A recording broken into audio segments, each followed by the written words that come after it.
right. Good morning. Good morning. Oh, that was good. I didn't expect that. I thought I'd have to do that a couple times. All right, everybody having a good time? All right, we're going to get right to it.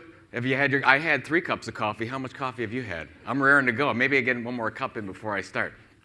All right, we're going to get started. I'm going to talk to you about the Content Inc. model today, a little bit about content marketing for those of you that aren't familiar with it.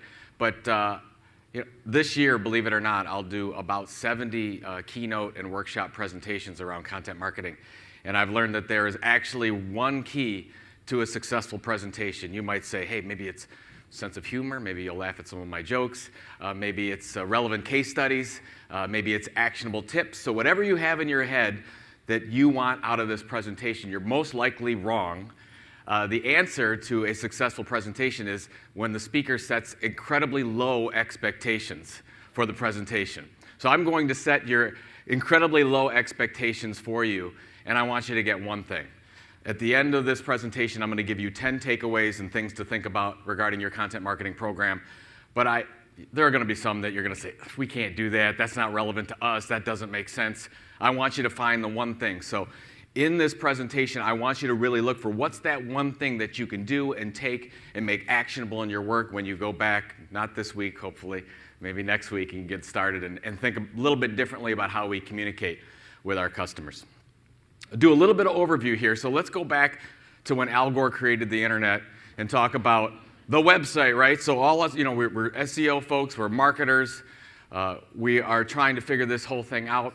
And in the, let's say the 90s when the website was created, this was fantastic. This was great for marketers because we could take all that sales information, all that product feature information, and we can now stick it up on the web. This was like one of the greatest inventions ever. We're like, oh, thank goodness, we can shoot all of our stuff, talk about ourselves, put it up on the web, and we'll attract and retain customers by doing that. The second greatest invention, of course, social media, right? Oh my goodness, we're going to take all our products and service information, we're going to shove it in blogs and wikis and Twitter and Facebook. It's just going to be the greatest thing ever. And then we, unfortunately, figured out that all that stuff we were putting up there, nobody cares about. Nobody cares about our products and services. Nobody cares about our features and benefits. They care about themselves, their own pain points. So as we started to get into the creation of our website, and as we started to look at our communicating on social media, most of the information that we send up there is about ourselves, and simply it's not getting attention. It hasn't worked for us. Why can our customers ignore us? Why are they? Because if you look in, before 1990, there were only 8 different channels that our customers could get information. That means they were forced to listen to what we had to say. Only limited channels. Well, today, there's unlimited channels, right? They can absolutely ignore us at will. They don't have to pay any attention to us at all. And so even because we've got 24/7 access, they have 24/7 access to all the information through a smartphone, and we have unlimited opportunity to publish. Publishing is near zero at cost when you think about it. It doesn't match unless we start to figure out how we're going to communicate to those pain points and figure out how we're going to cut through the clutter with all these channels we have to deal with. So everyone's flocking to this thing called content marketing, probably the fastest growing area of internet marketing right now. What is content marketing? So I'll level set it. I've only got a few slides of definition, but I want to make sure, what are we thinking about when we think about pure content marketing? It's all about how do we create valuable, relevant, and compelling content on a consistent basis to a targeted audience to see some profitable action. But really what we want to do is we want to figure out how do we build audiences. We want to build an audience that's going to know, like, and trust us over time. If content marketing was a stock, you don't want to own it. There's a Google Trends chart of content marketing over the last few years. I started right here, actually. Really, nobody was talking about it. Nobody even knew what that was in 2007 when we started talking about content marketing. Now everybody has some idea what content marketing is, and they're trying to use it in their business. According to our latest research, that, by the way, there's a short link, bit.ly link. It's all free and ungated if you want to check out our latest research with marketing profs. Basically, 9 out of 10 businesses are doing some form of content marketing, at least what they believe to be content marketing. So everybody's using content marketing in some way, but here's the stat that makes me cry. 30%. This year, we just finished our latest research, B2B, B2C, and nonprofit research, and the average effectiveness rate for marketers is 30%, 3 in 10. 30%. It's just miserable. So 9 out of 10 companies are using content marketing, just 3 in 10. If you're Daniel Murphy and you're batting 300, this is fantastic. You're going to the All-Star game. You're going to the World Series. If you're a marketer, you're getting fired. This is not going to work. We've got to do better than 30%. Why only 30%? We're still thinking about content marketing as campaigns. Content marketing is a marathon and not a sprint. So we've got to think about the long term, building an audience over time. We're still talking too much about ourselves. 55% of marketers, according to our research, this is the one that kills me, they have no idea what success looks like with their content marketing program. They're just creating blogs and podcasts and videos, but they don't know ultimately what success looks like. And the majority of companies actually don't have a documented strategy of any kind. So think about that. Think about so much investment in content marketing, yet the majority of marketers out there have no idea what success looks like and have no documented strategy. This is a problem. We're treating content like an advertising campaign. We can't do that.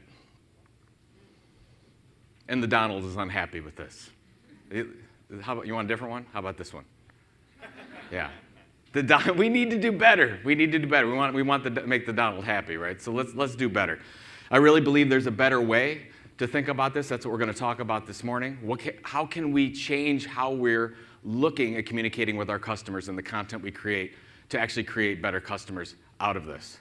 So I'll tell you a little bit of a story. Here's my little orange notebook that I have all my goals, my personal goals, financial goals, family goals, and I write those down. And one of my personal career goals is I want to write a book every 2 years. So I started in 2009 with the first book, wrote one in 2011, Epic Content Marketing came out in 2013, and the most recent one, which is sitting up here, is Content Inc., and that just came out last month. So I'm like, what am I going to write about? I said, well, maybe I write about what we did at Content Marketing Institute. Maybe we talk about, hey, we had very few resources. We were able to focus on building an audience. We built out that model, the loyalty model there, and then we started launching products and services once we built a loyal audience. And then I said, well, nobody's going to want to read about a book about me. That's terrible. That's completely counterintuitive to content marketing. We need to do better. So I went out searching. I went out searching for companies that were building an audience first through a content-first approach and then launching products and services on the back of this. Now, the book's title talks about entrepreneur, and the subtitle talks about how entrepreneurs can build massive audiences. What we found is you can use this model for any size company. So whatever industry you're in, whatever size company, whatever role, you can take this model we're going to go through, and you can absolutely integrate it into what you're doing in a business. But it's the same idea. We have to create value with our customers through how we communicate first, and then we monetize it, whatever that is, and we're going to talk about the different ways you monetize it. So as I went out, I'm actually looking, are there other companies out there that are doing this? And what we realized is, and this is what blew me away, there were dozens and dozens, even hundreds of different companies all over the world in all different industries that were doing this, that were following a content-first, audience-first approach. And as we went and we started to do the research and looked at each one of these companies, we reverse engineered the model. And we looked at what are they doing?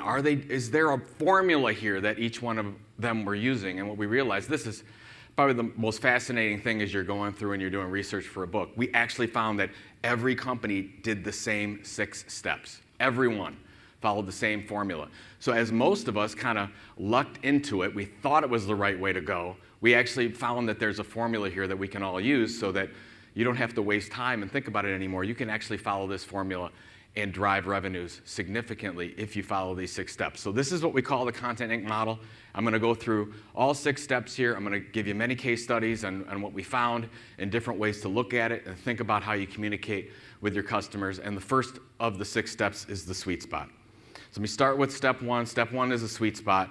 And here is what we think about with the sweet spot. And every one of you has a sweet spot, whether you've identified it or not. If you're a small company, you're probably doing it around some key passion area. If you're a larger company, it's some customer pain point. And that intersects with some area that you actually have authority to communicate on. Where do you have a knowledge or skill that you can actually communicate and people will believe you? So that's what we call the sweet spot. Let me give you an example. Anybody know this guy? I love this case study. This is the chicken whisperer. This is Andy Schneider. He is the foremost expert in the world on raising chickens in your backyard. This actually is a thing. I actually talked to Andy. This is actually what he does. He's built a multi-million-dollar platform off of teaching people how to raise chickens in their backyard. And Andy, basically, he started as a hobby. He's in a suburb in Atlanta, and he wanted to raise chickens in his backyard. And he's like, went to Google and tried to find information, couldn't find anything on how to do it. Then he started to talk to experts, and he started to educate himself, and he started to become the leading expert. And then his neighbors, he's doing a pretty good job raising chickens in his backyard. And his neighbors said, hey, Andy, we want to do that too. Starts getting little neighborhood meetups around raising chickens in your backyard. So he started to do that. And then he started to get calls from other cities and said, Andy, would you come out and meet up with us? Went up, started to do meetup.org sessions, and he started to go all over the United States doing special meetup groups around raising chickens in your backyard. This is Andy. Of course, he's holding a live chicken here. Wouldn't have it any other way. So he's built this platform. And he actually took that meetup formula and he put it into a radio show. So if you can see how this works. So he's got the radio show during the week. 20,000 listeners a week listen to Andy Schneider. People, that's a lot of people that want to raise chickens in their backyard. But look at this. Monday's the Chicken Doctor with Peter Brown. Why is that so important? Because over the weekend the chickens got sick.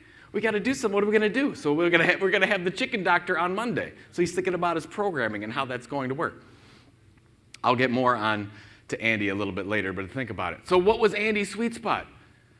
Loves teaching, passionate about teaching, would teach anyone, anything. He absolutely was passionate about that. Gets up in the morning thinking about this stuff.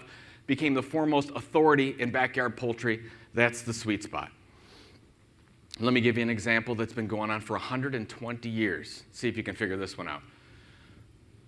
Let's say on the one side, we are, the pain point is farmers and how they can get more out of their farm. How can small businesses drive more revenue? How do they treat their employees? How do they get more corn out of the land, whatever the case is. And then on the other side, let's say our expertise area is we know more about technology and agriculture than anyone else in the world. Anybody know who this is? John Deere, very good. You get a free book. There you go. This is the Furrow magazine. I love this, by John Deere. Started in 1895. And if you said, Joe, who's the largest media company in the farming industry? I would tell you it's not a media company. It's actually John Deere. 1.5 million subscribers, 40 countries, 14 different languages. It is now a print and digital publication. And if you think about how we communicate, and I talked to the production team for the Furrow, and I said, how many times over the 120 years have you mentioned John Deere products into your content over 120 years? They said between 13 and 15 times in 120 years. They're not talking about themselves, right? They're focusing on the pain points of their customers as they go. So we're going to talk more about Andy later. Sweet spot is step one. You're all doing the sweet spot in some way. It's the content tilt. This is by the way, you haven't created any content yet. This is all strategy. The content tilt's what's super important. Let me talk about the content tilt, how you really differentiate yourself. Here's Anne Reardon. Anne Reardon is known as the baking queen of Sydney, Australia. She wanted to start a baking blog and start some baking videos. She had 100 subscribers in January 2012. She now has over 2 million subscribers on YouTube. Here's what it looks like. She's baking. She's having a good time. It's howtocookthat.net. She's really successful, but I want you to think about this. Let's say you're Anne, and you want to start a baking video series and try to get attention. How many baking videos and blog posts are there on the web today? Thousands, millions. How is Anne, with her low production quality to start with video, how is she going to cut through the clutter and get any kind of attention? There's no way it's going to work. Absolutely no way, unless she's telling a different story. So this is with the link between the sweet spot and the content tilt. You all have a sweet spot, but what most companies do is they start creating content from the sweet spot. You can't do that. You've got to take the other step, and you've got to figure out how you tilt that content. How do you find an area, a content niche on the web that has little to no competition, that you actually have a fighter's chance to break through? And a lot of you SEO experts know this, but we're talking about things that aren't being talked about that will be talked about, where you can actually be the leading expert at something. How do you take 5 pounds of Snickers bars and put them in a cake? Does that look good this morning? I don't know if it does. But it's right there. So she focused on, so this is one of Anne's recipes. She said, well, how do we do that? 5 pounds of Snickers bars, put it into a cake. Anybody see this one? So Ann is the Instagram cake lady. How do you create a perfect replica of the Instagram logo? And this looks quite complicated, doesn't it? So what is Ann's content tilt? What is her different story where she's going to cut through the clutter and make this thing work and get attention? Sweet spot, there it is up at the top, but it's the content tilt that makes it all happen. She focused on impossible food creations. She did not do a recipe. She did not do a video unless she asked herself, that's got to be impossible. People will think that's impossible to do. That was her content tilt, and that's why she broke through very quickly. That's why the Instagram cake went viral, and that's where she had an opportunity to build an audience now over 2 million people. Let me give you an example of how this works. I know you're all probably very familiar with Google Trends. I think it's one of the most underutilized tools out there, but let's just say that Joe, for whatever reason, I don't know why I use this example, but let's say I want to start a knitting blog. So Joe's gonna, I don't know anything about knitting, but I want to start a knitting blog. So I put knitting into Google Trends, and here's the relative search traffic over time on knitting. You see how it spikes every December, January? Why is that? Why does it spike every December, January? Because it's getting cold here. I'm from Cleveland. It's really cold in Cleveland on the lake and also holiday presents, right? So the interest peaks up everywhere. So, okay, that's something.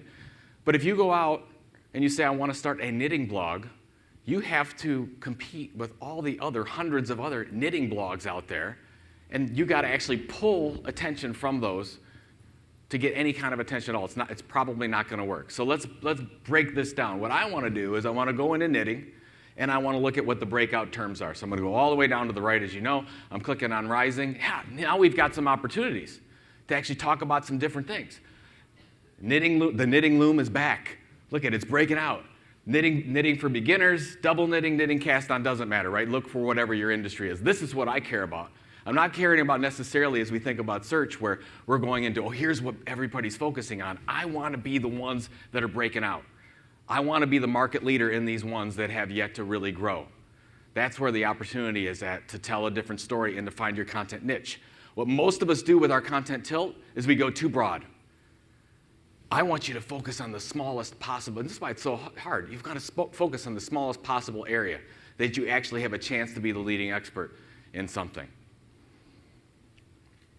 Now I want you to think about this. All media companies do this, and we do not. All media companies, I've been on about 30 to 35 different launches of publishing properties, whether that be custom magazines, newsletters, webinar programs, social media. And every time we launch from a media standpoint, we always start with an editorial mission statement. It's like key. It's like the first couple days and we're putting together the strategy, editorial mission statement. Hardly any companies, any brands that sell products and services do this. And I think it's a missed opportunity, and I think you can really tune your content tilt if you focus on this area. So I'm going to help you. I'm going to work on this with you as a little exercise, and we call this the content marketing mission statement. I'm going to give you a few examples. So this is Homemade Simple. This is from Procter & Gamble. Homemade Simple's been up since 2003, believe it or not. Talk about a marathon and not a sprint. They have over 2 million, I think it's actually 5 million now, 5 million consumers that subscribed to regular updates from Homemade Simple from Procter & Gamble. So yes, I would like your sales information, P&G. That's the information that's so good, it doesn't seem like sales. That's what they're sending out. And they put together this is a shortened version of their content marketing mission statement. And this is how you get started. Enabling women to have more quality time with their families. This is not about Procter & Gamble selling more Swiffer pads. This is all about the audience and what the audience's needs are. And we're going to use this as the litmus test for all the content we create. Women have more quality time with their families. What are you not going to see here? You're not going to see any 6-hour recipes, right? Why is that? Because it doesn't go to the mission. So as a content director, as a content manager, you can say, you say somebody in your organization has a really good idea, you can say, it doesn't go to the mission. It doesn't make sense for what we're trying to do and tell our story. So really, really important. Let's look at a B2B example. This is Indium Corporation. All of you might be thinking, well, maybe I've got a boring product or service and I can't do this. Well, this may be the most boring product on the planet. Indium Corporation manufactures industrial soldering equipment. So any of you that are thinking that you don't have sexy things to talk about, here you go. They started this blog in 2005. In 18 months, they saw a 600% increase in qualified leads. It's worked very, very well for them. But they started with a content marketing mission statement. By the way, they have 70 engineers. I'm sorry, that's not right. 21 engineers creating 70 different blogs for Indium Corporation. But they started with this: helping engineers answer the most challenging industrial soldering questions. That's all they're doing. They're only targeting engineers, one audience. They're not targeting plant managers. They're not targeting CFOs. Answer the most challenging industrial soldering questions. They're not talking about ball bearings. They're not talking about siding. That's all they're doing. There's a couple key things in this. They're targeting one audience. If you target more than, let's say if you look at your B2B process, if you're a B2B company and you have 7 to 9 decision makers in your process, most B2B companies, they try to target 1, 2, 3, 4 audiences with their content. As soon as you go outside of one audience, you're already irrelevant. If you're targeting more than one persona with your content marketing strategy, you're probably going to fail. You have to just target one, and you want to be as specific as you possibly can. So let's go through the 3. There's 3 areas of how you can do this. This is Darren Rouse's digital photography school. Again, started by building an audience. Now it has a multi-million-dollar platform in his digital photography school. He has his content marketing mission statement right on his site.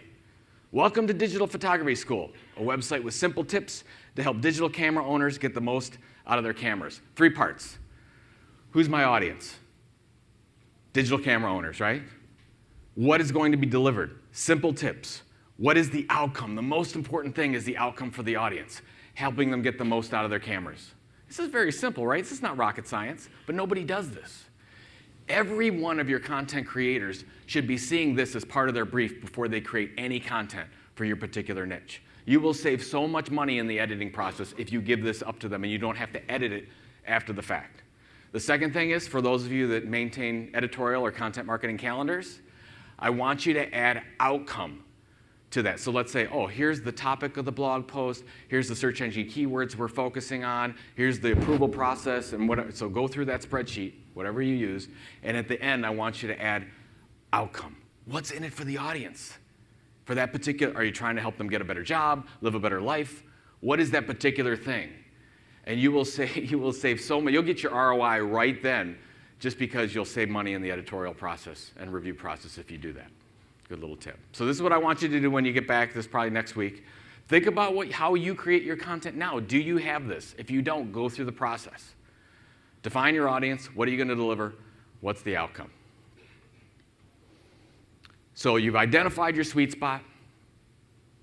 What's our content tilt? What's that area that we can actually be the leading expert in the world? How are we going to tell a different story? Because most of the companies we go and talk to, they're creating the same content as everyone else. You could take their logo, their branding off of it. You wouldn't even know it's coming from them. It just sounds like everything else in the industry. You've got to differentiate that story. Then, we haven't created content yet. Now we do. Now we're going to build the base. This is where it all gets started. Here's your content creation. So you ready for this super complex strategy? Here's the easiest strategy you will ever see. This is it. Every one of the case studies we reviewed and we talk about in the book followed the same exact strategy when it comes to building the base. And this is it. When we went through it, I'm like, can we get something more complicated so that people believe it? This was it. We focus on for the most part, we focus on one content type. Is it audio? Is it video? Is it textual? We focus on one main platform. Is it our blog or website? Is it iTunes? Is it YouTube? Consistently deliver that content. Is it every Monday, Wednesday, Friday? Is it every Saturday? What is it? Is it once a week? Is it twice a week? What is that? Very consistent.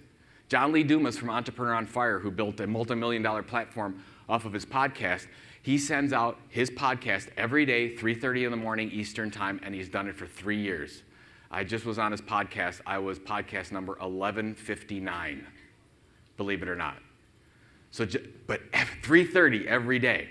So that was the key, consistency and over a long period of time. The shortest case study that we found to monetization, so starting this process, when you're starting the content first, audience first process, and then to get to actually driving revenue, shortest time, 9 months. Average time, 15 to 17 months. You may say that's long, you may say that's not, I don't know what you're thinking, but what most companies do, they try to do this, and within 3 months, they're like, where's the leads? We need more, we want to get value right away. You cannot extract value until you give value. You have to make sure you build a loyal relationship with them first. So that's building the base. Let's talk about a few examples. I know a lot of you know Brian Clark over at Copyblogger. He started blogging for 19 months before he got to monetization, right? So he's talking, so if you look at what, many of you are probably familiar with it, 3 resources that will help you craft smarter landing pages. He's talking about online copywriting. He's talking about search engine optimization. He went from 0 to one of the fastest growing software as a service companies on the planet by building 100,000 plus subscribers through blogging every day on his site. So textual content on his own platform every day over time, 19 months. Let's look at a video example. One of my favorite video examples. You large enterprises will like this. This is Jyske Bank from Denmark, one of the largest banks in Denmark. They were spending actually a lot of money, millions of dollars every year on sponsoring soccer tournaments. And the marketing team got together and they said, we don't even know what we're getting for that sponsorship. Can we do something else? And they said, let's build our own audience. Let's do a television network. They started JyskeBank.tv, believe it or not. This is inside the bank. This is inside the bank. And they actually have a tagline that says, we are the only media company with its own bank. Isn't that something? I absolutely love that. So they started to build an audience, 24/7 financial news targeted to millennials, every day on their own platform, creating the video. And what's so funny about this example is those same organizations that were charging them millions of dollars for sponsorship every year, they recently went back to Jyske Bank and said, look, you can have all the benefits you used to get, which you paid the $2 million for, but you can now have it for free if you'll cover our event. You believe that? Talk about a cost savings, right? Talk about they built an asset that was discrete and different from the products or services that they sell. That's how valuable it is. This one I found, this is Matthew Patrick and game theory. I don't know if you got any gamers out there. I found out about this one as I was walking through our computer room at home, and my son was watching this video called Game Theory, and he was talking about subscriber burn. As I walked in, I'm like, subscriber burn? That's my industry. So I sat down and I watched the video. Each of these videos are between 12 and 17 minutes long. We actually put Matthew Patrick on the cover of our magazine, Chief Content Officer, and tried to figure out how did he do this? Now a multimillionaire, he's got a fast-growing agency. He consults directly on algorithm changes for YouTube, believe it or not. But he started with the same process. He started by focusing on one video a week, every week, on YouTube, consistently over time. So he's got more than 5 million fans, subscribers on YouTube, billions of views, built this multi-million-dollar company, and now it's hard to believe that he's actually consulting directly for YouTube itself. I don't know if you think this is interesting, right? I mean, our Smites goddess is too sexy. I don't even know what that means. It doesn't mean anything to me, but my sons love it. They watch this stuff all the time. So everyone, the same model. And by the way, this is the same publishing model that's been used for 100 plus years. We think that, we want to tell these stories and we want to send all this information out and we're going to do it on Facebook and Twitter and Snapchat and we're going to blog about it. We're going to do videos and podcasts. We basically throw up content all over the place. That doesn't work. This is what works. One content type, one platform, consistently deliver over time. So that's building the base. But now we want to convert, right? We want to build an audience. We want to build an audience of subscribers. So the 4th step is always, once you build that base, now we want to harvest the audience. We want to build audience over time. So now I'm going to talk a little bit about social media.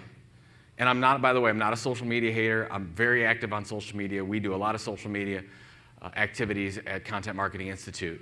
But I'm going to want you to think a little bit differently if you don't. So here's Facebook. Here's Starbucks' Facebook page. Got now over 40 million people that have liked their page. When Starbucks does an organic update to their fans on Facebook, how many of those 40 million are going to see it? Somebody yell it out. 3,000. It's actually probably pretty close. It's less than 1%. And by the way, Facebook changed their algorithm, right? And that's fine, they can do that. But we played by one set of rules and said, hey, if we create an audience on Facebook, they will start seeing our updates. And Facebook says, no, it doesn't work anymore. Now, Facebook may be a really good advertising platform for us now, but not really good from an organic standpoint. Starbucks spent millions of dollars building an audience on somebody else's platform, and now they're paying for it. All right? Let's look at, don't even get me started with Google+, right? I don't even know what it is. Is it dead? I think it's dead. Maybe. You know better than I do. All I know is in the last year, they had 2 major reorganizations. They said, oh, it's still going. They changed their logo with the new Google logo. I mean, I don't know, but are we using it or not? I've got 2.5 million followers here from Starbucks. What do? Put all this energy into creating this platform, and then it's gone. And think about all the changes that have happened lately. Like LinkedIn's changing how their groups work. What was it, last week? YouTube came out and said, oh, okay, well, if you're a partner, if you're selling advertising on our YouTube platform, you have to sign this other agreement to get in YouTube Red, our subscription program, or basically we're going to make you private. They're changing rules all the time. And we are giving them all this power and trying to build audiences on those other platforms, and that is not the way to go. This is what I want you to focus on. I want you to build your own subscribers that you have some control over, specifically email. You're going to say, oh my God, email? Email's dead. Email, I'm going to show you. Email is more powerful than it has ever been before. Copyblogger wouldn't have a business model unless they had those 200,000 plus email subscribers that they started with. You know, Moz, Rand Fishkin at Moz has done the same thing, built over 100,000 subscribers in the same way using this Content Inc. model. We talk about him in the book in the introduction. Think Money Magazine from TD Ameritrade. I love this example. This is a print magazine, believe it or not, and it goes to very active traders. So these are traders that are trading 50, 100, 150, 200 plus times a day. And they're sending a print educational magazine to them, Think Money, and the people at Ameritrade wanted to kill it. They're like, we're an innovative company. We don't want to do print anymore. We don't even know if it works. We can't measure it. It took them 2 years to get the data. In 2 years, what they found is that traders that subscribe and read this magazine trade 5 times more than those that don't. How's that for ROI? Now, the CMO that wanted to kill that project is now raising up and said, look at this magazine, it's awesome. This is fantastic. We need to do more print. So I want you to think about building your own subscribers and your own audience just like a publisher or a media company would. Now, here's my very sophisticated yay boo sliding scale of subscribership. Now, by the way, these are all good. These are all good. I want Facebook fans. I want Twitter followers. I want LinkedIn connections. I want all these things. But they're not all equal, right? I have the least control down here. Like look at YouTube, for example. Let's say I build subscribers on YouTube, which is fine. But I may have a couple videos out there, but if engagement isn't working right and YouTube's algorithm doesn't like it, they might say, I'm going to show Jimmy Fallon videos instead of your stupid video. They have the right to do that with their own platform. We have more opportunities at the top. Where do we have some control? So if you think you're using all these social media subscribership channels, we want to move them up the chain.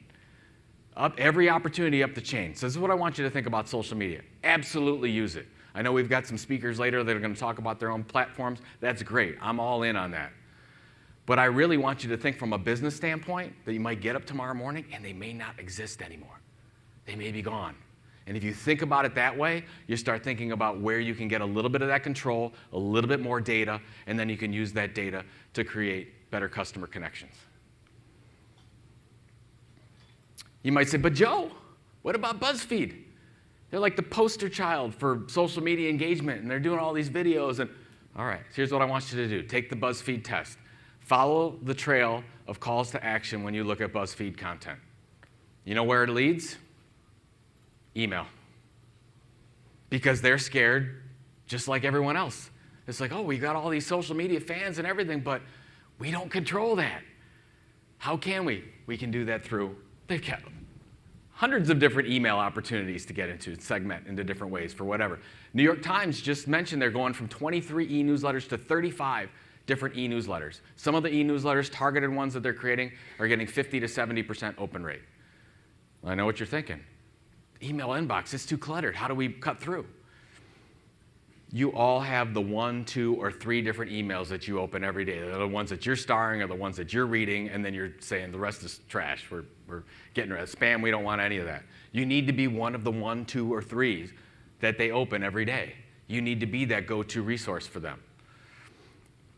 So I want you to think about how some of these companies are doing it. And this is totally blatant, and right now it works. It might not work tomorrow, but right now it works. We talked about John Lee Dumas, an entrepreneur on fire. He has iTunes subscribers. He has hundreds of thousands of iTunes subscribers that he ultimately has no control over. So what does he do? All his calls to action go to his website, and he's not even shy about it. This is his homepage. You want to join Fire Nation? Sign up. Get a lot of value. I need the sign up. I actually was, we talked about this strategy as a popover. We use Pippity, integrates with our WordPress platform. And I was like, felt a little bit like a used car salesman. Not that there's anything wrong with that, but putting popover, and of course you all know, is it good? I don't know, whatever. We tried it, we tested it, which you should always test this, right? You just shouldn't always take anyone at face value. They said, let's see how it works. They give away a nice little piece of information, and get them to sign up and feel part of the social proof, part of the community. 65% of our daily signups, we get about 150 to 170 signups a day. 65% come from this form. So already I'm interested. And what we also found out as we went through the buyer's journey and figured out what those people do, they become some of our best customers. So now I love this. Actually, if I could put 2 popovers on my page, I would do it. I need more popovers. I don't know what's going to happen. I mean, things are changing with mobile. I don't know if it works, if it's going to work, but right now it works really, really well because we want to make sure we get those subscribers and those connections. Not leads. They're not leads yet. We're just starting to build information. That's where most of us, I think, go wrong with all of our popovers and pop-ups and we think right away, oh, this is a lead. It's not a lead. We've got to build that relationship first, and we got to qualify it. We got to know where they're at, and then maybe we can create a lead out of it. A lot of you are doing this already, and you know it, but we want to make sure, what do we need? We need an amazing e-newsletter. Most of the e-newsletters we're all putting out are terrible. They're all talking about us. We're sending out millions of emails. I want you to have an amazing e-newsletter. That's the one that they open. And you need an amazing, remarkable exchange of value. What is that report, that ebook? That's something you're going to give them so they will actually give you a correct email address. Do you guys have this? We get some really profane emails. Like, I freaking hate pop-ups at gmail.com. We'll get a lot of those as we go through. So you want real, because we want them we want them to get the information. We want them to see that it's value. We're trying to create value. So we built the base, we harvested the audience. Now we're going to diversify. Once you build a minimum viable audience, whatever that is for you, it could be 1,000, it could be 5,000. In our case, it was 10,000. In Matthew Patrick's, in Games Theory's case, his was 500,000. He's targeting consumers. So whatever that is, we're going to get to that number, and then we're going to diversify. Most of us diversify right away. Oh, we're going to do all this stuff. I don't want you to do that. I want you to diversify later. Now, we're going to look at the 3-and-3 model. For those of you that are looking for, hey, I want to be a rock star in my personal career, every one of the case studies we looked at have these 3. So this is the 3-and-3 model. They have an amazing blog. They have a book, like a drop-on-the-desk book, a real book, and then they're out there public speaking. We see that in every case. From a corporate standpoint, it's these 3.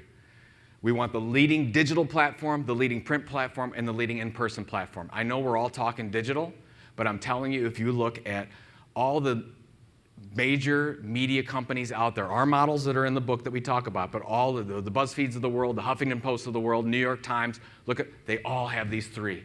They're all building the 3 legs of the stool. So now we have to think about how we're going to build those out and take the next step as we go. I'll give you some data on it. This is our data from Content Marketing Institute. This is what we found. Why diversification is key. So these are all the people that came to Content Marketing World, our big show, and we looked at, well, how do they get there? What's the path? We found out that the magic number is 3. If they sign up for 3 different things that we offer, let's say a subscription to CCO or one of our webinars, they sign up for our email newsletter, weekly, daily, whatever, it's the 3 is the number, they're way more likely to come to Content Marketing World. We see a significant behavior change by subscription to 3 things. And this is why we want to diversify. So now we have got 14 or a bunch of different things that we offer. But we didn't. We started with just the platform. We basically 24 months, and all we were doing was blogging, building the audience. That was it, nothing else. Then we launched the magazine. Then we launched On and on and on. Let's go back to our friend Andy. Does Andy do this model? Does the Chicken Whisperer do this? I want to know if Andy does this model, right? We started, really built his base on the radio show, the 20,000 listeners every week. He's consistently creating that. Then, of course, there's the Chicken Whisperer magazine, the leading magazine in the industry, mind you. And, of course, it's the ultimate guide to raising chickens in your backyard, which is the #1 book in the category. There's only 2 books in the category, by the way, but this is the #1 book. But even the Chicken Whisperer is doing this strategy. Let's look at Joy Cho. Fantastic designer, built a multi-million-dollar company, started with just a blog. Now she's got projects with Microsoft and Target and Johnson & Johnson, these design integrations. It's just amazing what she's been able to do. She started in 2005, 3 really short blogs a day, every day. And I mean short, I'm talking like 100 words short. Every day, that's all she did. 5 years, 2010, she started writing books.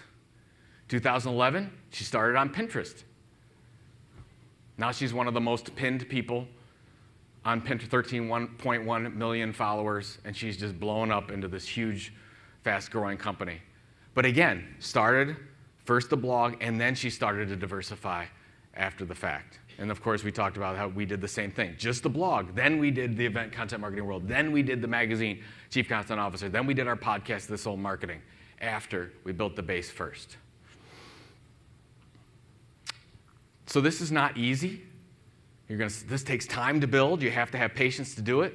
For those of you that have a lot of budget out there, what we know when we talk to a lot of the enterprise, we work with mostly multi-billion-dollar companies, they have a lot of cash on the sidelines right now, and a lot of them are looking at, well, maybe we're impatient, maybe we don't want to build it, maybe we want to buy it. And I think there's a huge opportunity for all of us, no matter what size company you're with, I think there's an opportunity to look into a niche and actually purchase. Let me give you some examples. JPEG Magazine, 2009, going out of business. After the Great Recession, had 300,000 people, subscribers, subscribed to JPEG Magazine. Advertising plummeted, couldn't find any support. What are we going to do? No other media companies wanted to buy them. Adorama came around. Adorama sells photography equipment. JPEG Magazine is an educational resource for photographers. Does that make a fit? Yes. They purchased them in 2009 with a buying group. It's been a great relationship for both parties. It's a definite win. Adorama didn't have to build that platform. They purchased it. I know a lot of you are familiar with marketing automation company HubSpot. They had a sales blog. They had a marketing blog. They said, we want an agency blog specifically for agencies. Did they want to build it? They said, no, it's going to take time. It takes patience to do that. Agency Post was available. They just purchased Agency Post. Now they have an agency blog.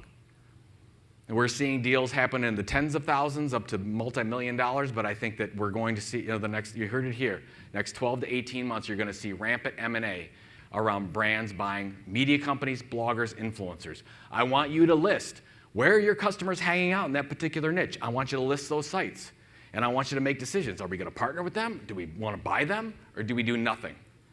I think it's a huge opportunity for you to speed to market there. Here's the last one, and then we're going to get into some questions. So if you have any questions, let's get those ready. So you're all thinking, okay, great, Joe. I only want to make some money off of this. What's monetization? How do we monetize? Lots of different ways to measure how your content is performing. This is my favorite. What's the difference between those who subscribe to my content and those that don't?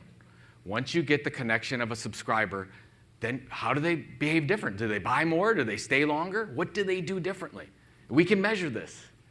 But the problem is it takes time to do that. You have to go through at least a buyer's cycle to get to a point where you've got the kind of data that's going to make sense, right?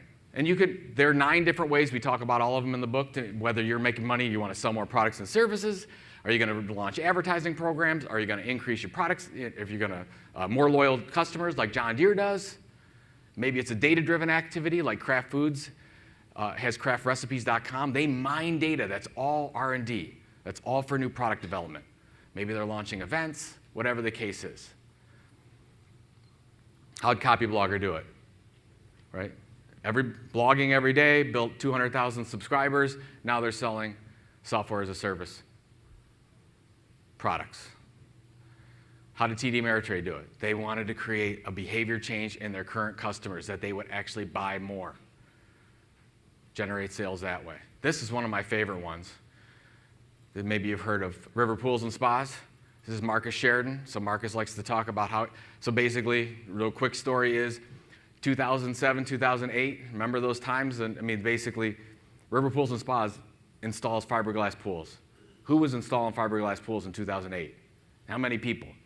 The people that put down $50,000 deposits wanted it back. They said, look, we're hurting. I need to pay the mortgage. I need to put the kids through school. I can't do the pool thing anymore. What are we going to do? Started to basically do the blog like Indium did, and he said, we're going to answer all the questions that nobody else is answering. If you go to any kind of search terms around fiberglass pools versus concrete pools, how much does it cost, questions that weren't being answered, River Pools and Spas comes up. They are now a world-renowned brand. They went from 5th in their market in 2007 to in 2011 installing more fiberglass pools than any company in North America. 5th in their market to more than, and that all they did was they created the blog. That's the only thing they did, the most awesome swimming pool blog. That was it. It's not sexy, but it works.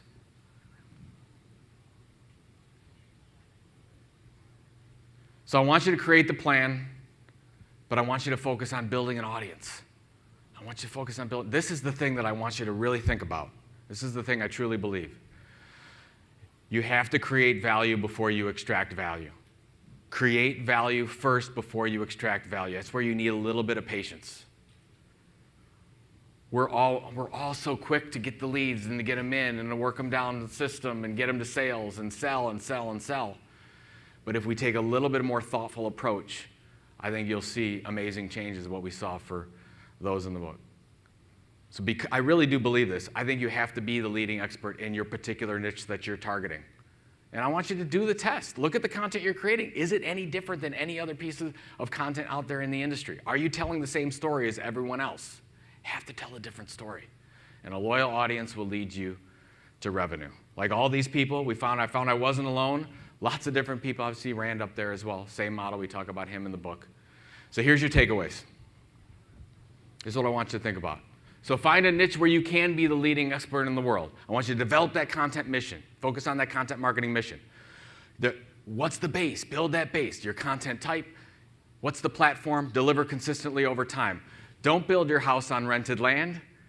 Don't build your content house in places and social media platforms that you cannot control. Build an audience of opt-in subscribers.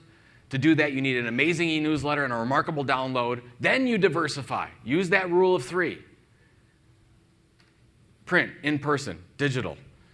Figure out what your subscribers do differently. Everything you do has to focus on audience first, and then products. If you build a loyal relationship with your audience, they will tell you what they want to buy. They will know, like, and trust you even more, and and that's what we found out in the book.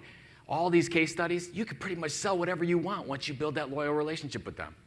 But you have to be patient. Have to be patient. So for those of you that have people in your organization that aren't patient and want immediate results, do a pilot program, 6-month pilot program, get everyone in the room. This is what we're trying to do. Know that you need more time, but at least get the budget for 6 months so that you can start the process.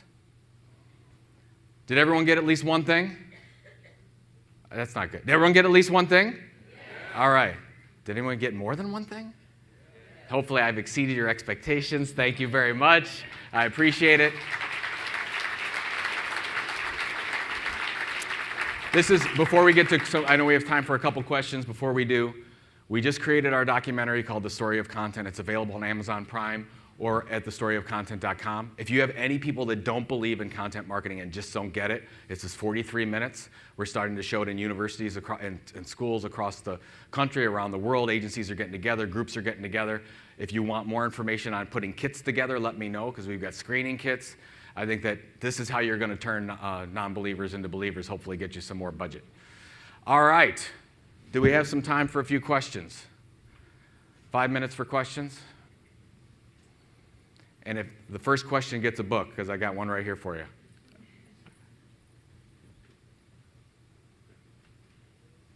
I can't. We got a question in the back? Thank you. Here comes the mic. Oh, can you hear me? I can hear you. Go ahead. Okay, great. So you talked about the different content type that needs to be developed: text, images, video. Yep. And so I'm out to launch a blog in the next couple of months. So I've been thinking about, like, do I change it from, okay, I'm going to start with text, then I'm going to go to video. But you mentioned that we should stick with one type. Did I hear you clearly? Was it one type, like saying, oh, I'm going to do a video and just stay consistent? Is there a problem if you mix it up, obviously, with text, images, and video?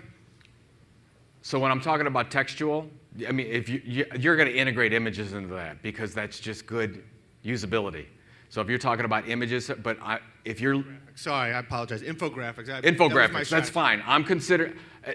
When you're looking at your platform, your key platforms and textual, you can absolutely integrate pictures and imagery and stuff into that. But that's still your main platform is a text-based blog platform that you're going after.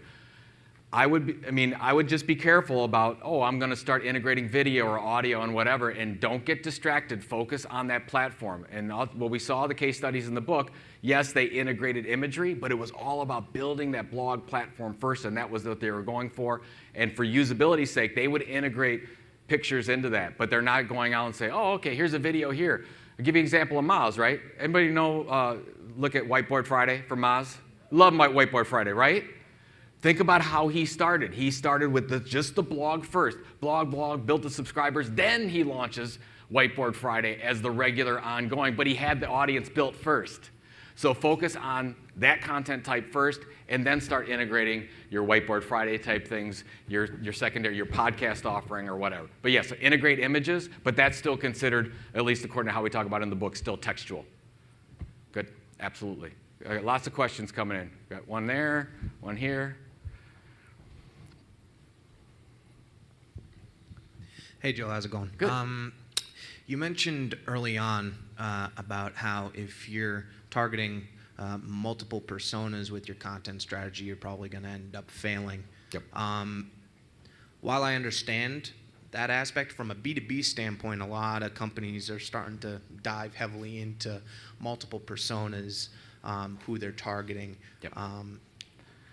What do you suggest these companies do if they've already invested in creating all these multiple personas and turn their content more effective? Okay, so a great question about the personas. So if you look at the average B2B sale, you have between 7 and 9 personas. Some of them are direct decision makers, some of them are gatekeepers, some of them are influencers. So you're looking at that.